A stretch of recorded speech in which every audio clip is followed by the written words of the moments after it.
So, it's 2023 and you want to get yourself a new gaming headset to enjoy all the shiny games that have come out this year.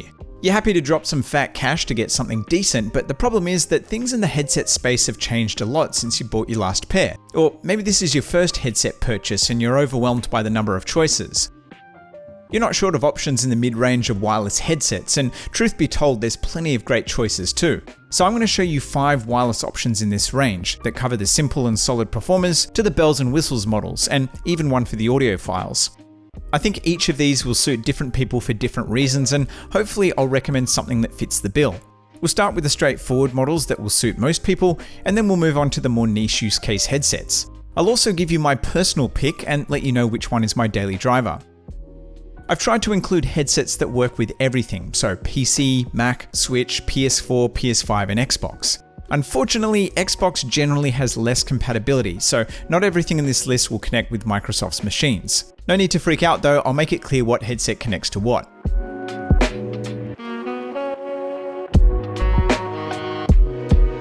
So to start things off, let's talk about the Roccat Syn Max Air. This is my pick for the best overall wireless headset to pair with the PC. Now, the Syn Max Air has the least amount of compatibility on this list. It doesn't work with Xbox in any way because it isn't wirelessly compatible, and it doesn't have an auxiliary input, making it wireless only. The platforms it is compatible with are PC, Mac, PS4, PS5 and the Switch. It's also pretty light on features, and that's what I like about it. It's a straightforward, no-nonsense wireless headset that excels in the fundamentals. So what does it do so well? It sounds great out of the box with everything. The default tuning is fairly neutral with a slight boost in the low end, which makes them a bit more fun than some of the other headsets on this list. If you're on PC, then you can play with the EQ settings, and it has a number of other audio settings that you can tweak using the software, which is extremely comprehensive. The surround sound options are great, and you can even mix them with your EQ settings to dial in the type of experience that you want. It even lets you play with the mic EQ, which isn't something I've seen with many other headsets. I love the design too. It's one of the more minimal and grown-up headsets in this list. Even with the lights turned on, it remains understated. It's lightweight and extremely comfortable too, and this is a great headset if you need portability. I love the simplicity of the button layout as well. There are only a handful of buttons and dials, which have been carefully laid out, and this makes them very easy to use. You can also customize the functionality of one of the dials, letting you really tailor the experience to your needs. The unique feature of the Syn Max Air is the base station. It acts as both a 2.4 GHz transmitter and as a charging dock. The base has lights too, and they're used for communicating things like muting the mic when you activate Bluetooth and when it's charging. Along with the 2.4 GHz, it also has Bluetooth, and you can listen to 2 audio sources at the same time. The microphone is a typical flip to mute style, and it's detachable. It's a fairly standard headset mic in terms of audio quality, but again, being able to play around with the EQ on PC gives you a level of control that you normally only get with dedicated microphones. The Roccat Syn Max Air nails the basics, and if you're on PC, it has a ton of customization options. The $399 Australian or $299 US recommended retail price is probably a little steep. That said, I've seen them on sale frequently for around $300 Australian, and I think at this price it's a good deal.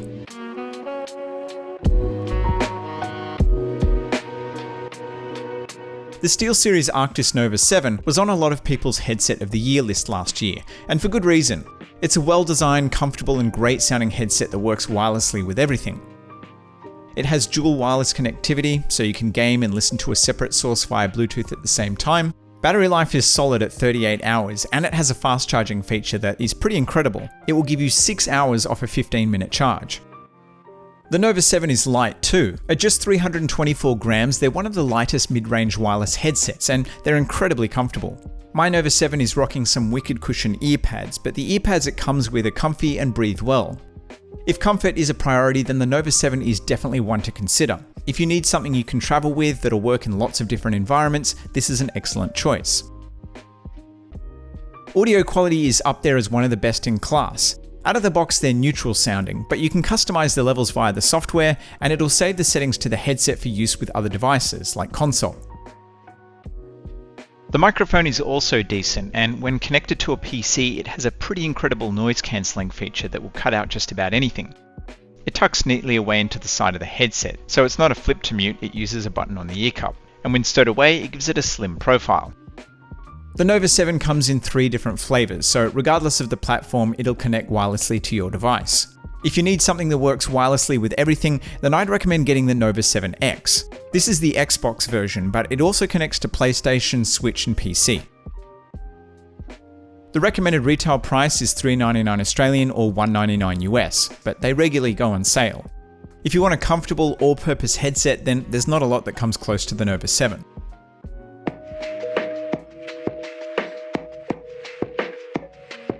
I don't think Epos is talked about enough. Their products generally review well and I think they're competitively priced, but Epos is yet to break into the mainstream consciousness. Sadly, it doesn't look like that will ever happen because Epos recently announced that they're getting out of the gaming space. This is a shame because their headsets like the H3 Pro Hybrid and the H6 Pro are excellent, particularly if you covet sound quality. So the H3 Pro Hybrid is similar to the Nova 7. It's a lightweight and compact headset that sounds great, but it has a couple of extra features. Out of all the headsets on this list, this is by far the most neutral sounding. They have a great soundstage and imaging is also top tier, which makes them an excellent choice for competitive first-person shooters. You can adjust the EQ using the software, which is sadly PC only, but it will save to the headset, so if you want more bass or more treble, it is possible to do this using the software. This has active noise cancelling too. It's not the most powerful ANC compared to some wireless headphones, although good enough to use while commuting or to block out the sound of something like a TV at a moderate level. On that note, the microphone detaches from the headset, so if you want to take these on the go with you, this is pretty handy. The mic quality, which you're listening to now, isn't going to blow your skirt up, but it's on par with most other headsets on this list. It also has a mic built into the ear cups, so if you don't want to use the boom mic, this is an option. As you can hear, it doesn't sound as good as the boom, but it's nice to have the choice. The H3 Pro is the lightest and arguably most comfortable headset, not just on this list, but in the mid-range wireless category. The Nova 7 does have ear cups that rotate 180 degrees, which the Epos doesn't, although outside of this, the H3 Pro is my pick out of the two when it comes to comfort. Compatibility is pretty good. It connects wirelessly to PC, Mac, PS4, PS5 and the Switch. It has a 3.5mm auxiliary input too, so you can use them with the Xbox via a cable. It has Bluetooth and, like the Nova 7, it lets you listen to the 2 audio sources simultaneously. The H3 Pro will suit someone who has a critical ear, wants the most comfortable experience and features like ANC. Retail price is $399 Australian, and these do go on sale frequently, and probably will continue to do so given the recent news about Epos getting out of the gaming space.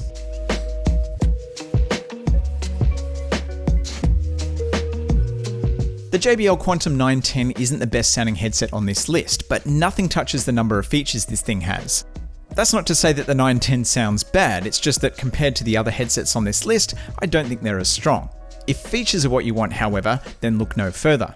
ANC, dual wireless, and it's the only one on this list with built-in 3D audio.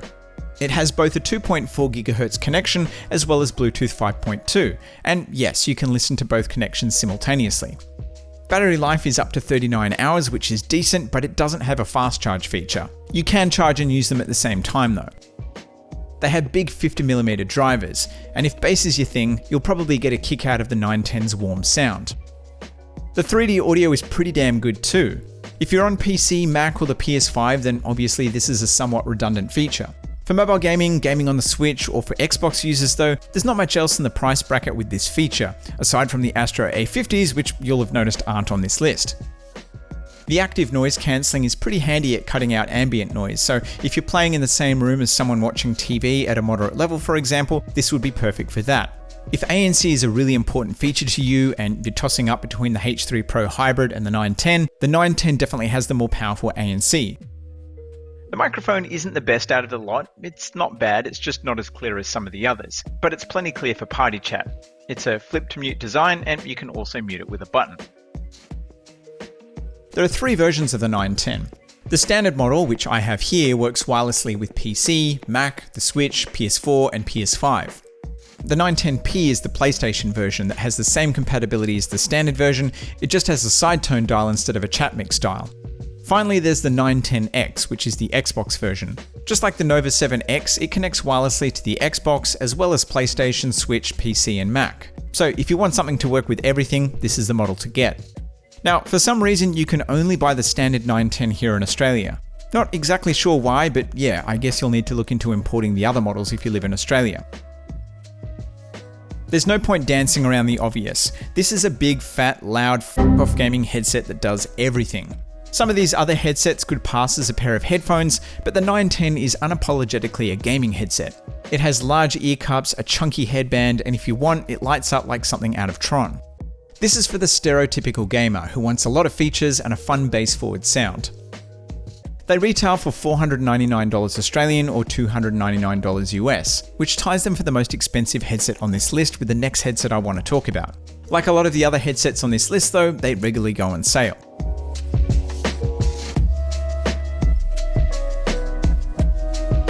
I've saved the Audeze Maxwell to last because I think it's the least mainstream option here, and not everyone will appreciate what it excels at. Despite being the least approachable, I think this is the best headset. Not just on this list, I think this is the best wireless headset, period. The sound is unparalleled. I even reach for them more often than not over my Sennheiser IEMs and headphones for listening to music. They really are that good. The bass extension is incredible. They'll vibrate your inner ear like no other headset while still having excellent imaging and soundstage. Beyond the phenomenal ear-melting sound, they have the largest battery by a country mile at up to 80 hours. The microphone has a much warmer sound than the other headsets on this list. It can also be detached, and if you do this, there is a mic on the headset that it will switch to. And this is what you're listening to now. This has the most impressive noise cancellation on the mic too. If you want to hear it in action, I demoed how this works in my review. The best part is that it's built into the headset, whereas a lot of other models require you to be connected to the software to use this feature. I love the design of the Maxwell too. With the microphone detached, I doubt anyone would guess that this was a gaming headset. It's a completely different design philosophy to the 910, for example. It's minimalist and much more in line with hi-fi equipment than your typical gaming accessory. Now, the Maxwell won't be for everyone. They're hands down the biggest and heaviest on this list, and one of the heaviest headsets I know of. Despite this, I still find them comfortable. The weight does limit their portability though, which means they aren't a great headset for walking around with or commuting. The other downside is the dual wireless. Right now you can't use the dongle and Bluetooth connection simultaneously. You can have them connected at the same time and swap between audio sources, you just can't have the game audio and something else playing together wirelessly. On PlayStation, you can only use the Bluetooth connection to receive notifications and answer calls. You can't say swap to your phone to watch a YouTube video and then swap back. And I'm really hoping that this can be changed with a future firmware update. Now, it does have Bluetooth multipoint though. This will let you connect two separate Bluetooth devices at the same time and listen to them simultaneously, which is kinda neat. At $499 Australian, these are tied with the JBL Quantum 910 as the most expensive headset on this list, and it doesn't have as many features. If audio quality is your top priority though, I think these actually represent really great value. They sound better than a lot of similar priced headphones like the Sony XM4, and if you want something for listening to music as well as gaming, the Maxwell outperforms everything on this list without even breaking a sweat. And it's for this reason that the Maxwell is my daily driver for both gaming and music. I use it for absolutely everything. Okay, hopefully I've given you something to think about and made things a little bit clearer. And if you want more detail on any of the headsets I've mentioned, I've left links to my reviews below the like button. You can always hit me up in the comments section too, or any of my socials. Okay, thanks for watching.